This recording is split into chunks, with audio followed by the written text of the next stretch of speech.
So I've always been excited about the order. I don't think any of us cannot be when they choose to become part of Triratna.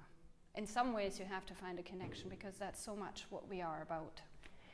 So originally I really connected to something somebody said on a GFR retreat I was on. I'm very sorry, I can't remember her order name. Could you slow down and a bit louder? Okay, closer to the mic? Just put the mic closer to your mouth. We either sacrifice this or we sacrifice... I'd rather go for the people like you.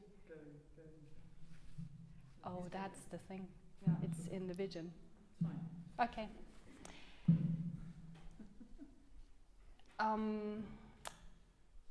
Yeah, on the GFR retreat I was on a long time ago, it was the GFR retreat, What is the Order?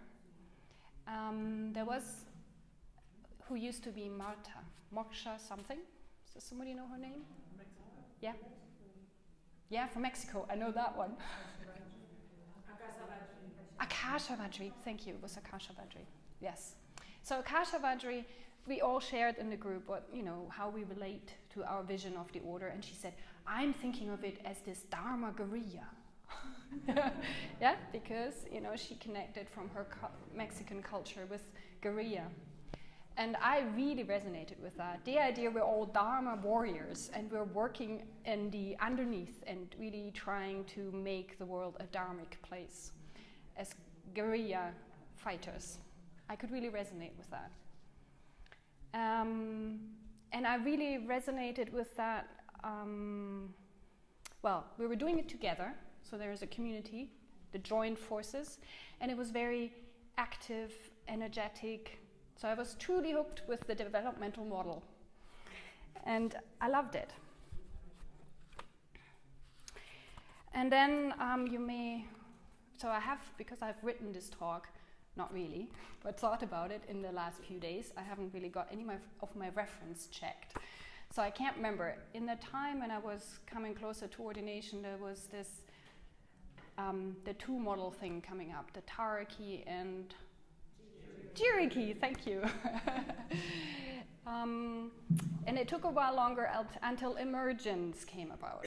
So I've noticed while I was thinking about what I might say, that I really, really, really moved from the Taraki to the emergence. And so here I'm standing hoping what will emerge is what I'm trying to say. My glasses.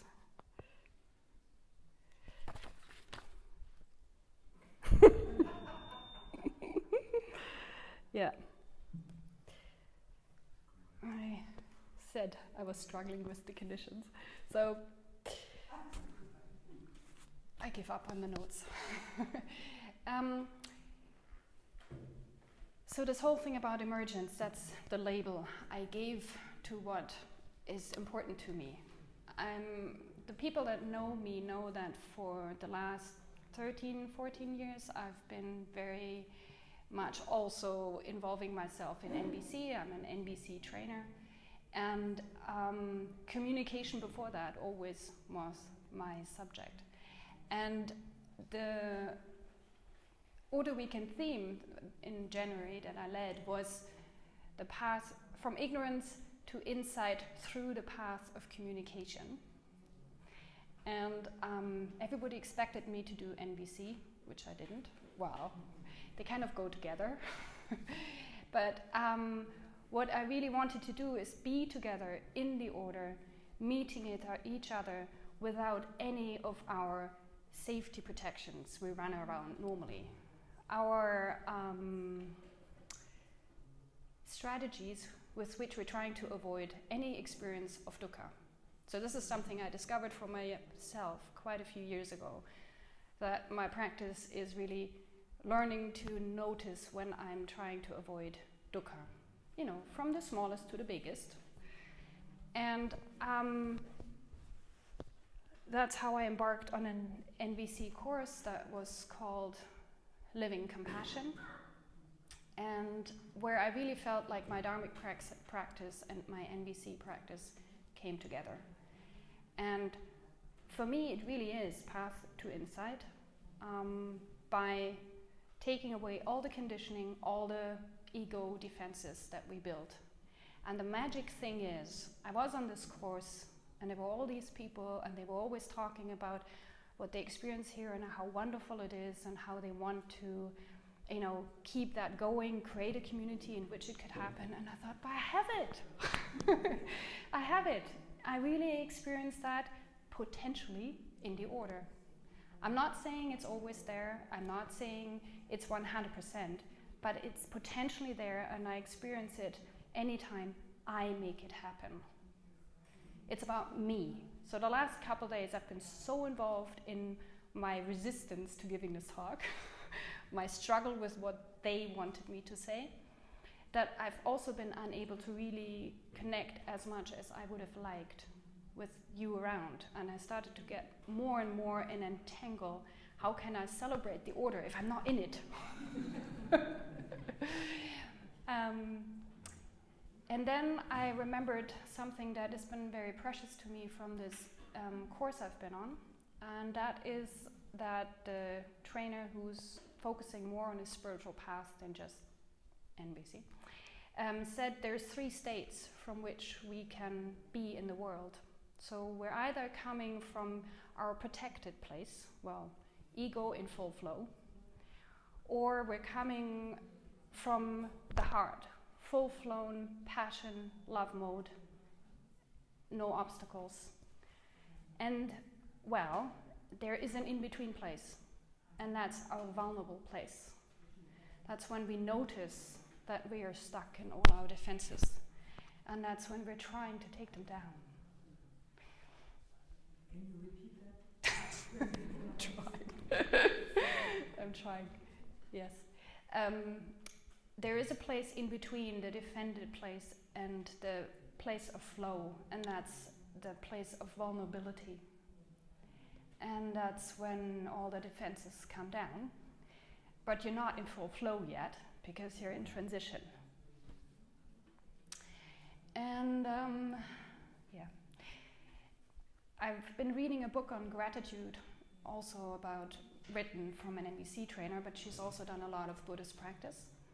And one chapter in there is that she describes how hard it is to be in touch with gratitude, which, by the way, for years was hard for me as well. And she said that we can't experience gratitude before we're not facing the pain. So back to my thing about dukkha.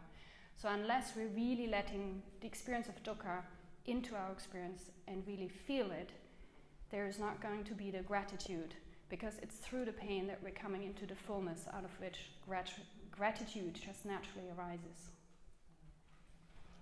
And so out of this vulnerable place in which there is the pain to feel, you can get into the flow where gratitude is just a natural state. And I have so many positive experiences in the order, more than anywhere else. And I used to be really excited about the Aniruddhas and, the 3rd level of consciousness and all that. But a few years back, probably more than a few now, Ratnadarni read the sutta that follows after that, the Mahagusingatri Sutta, where you get all the individual disciples of the Buddha sitting in the grove, and they're all different, and they're all like jewels and in their full flow of potential. And since then, that's become my favorite sutta, but they go together. So I experienced that this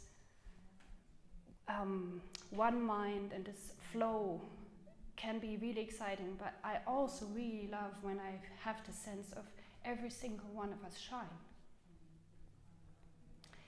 And to do that, I find I have to go through my vulnerable place, and I have to trust that somebody else will be with it, as well as risking it as well. And I've had a lot of experiences of that, and that's what I celebrate. And when Par and me, so last night, before the puja, I was like, oh, I should stay in my room and think more about my talk. And I thought, oh, well, I'm getting so entangled, I'll just go to the puja, I'll just do what, you know, I know works, developmental model. I just follow the steps and something will follow, I'll just do. And I did, because Parmi stood there and talked about Bhante. And I thought, well, why did he go back and found the order? Because he thought what was needed was a wholehearted approach to the Dharma. And we struggle a lot, and we have a lot of difficulties, but I haven't met another wholeheartedly bunch like us. And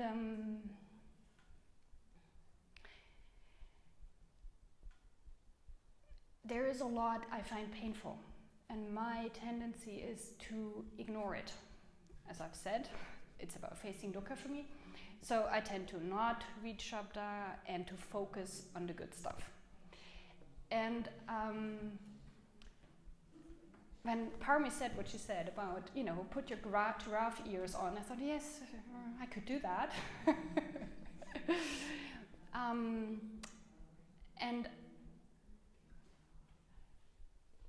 And that kind of goes with, I can do that, I can do that, I can listen to that, what people say, and put my giraffe's ears on. And actually, the more difficult thing for me is what I'm doing right now. Standing here and taking my defenses down. Because it could still be a good defense of going on the other side. Not that I'm saying it's not an important thing to do, and it's a way of harmonious speech, and I'm hoping to practice it more and more. But to stand here and share and try to figure out what's going to come out is the scary one. And I would like to encourage us all to do it more. Because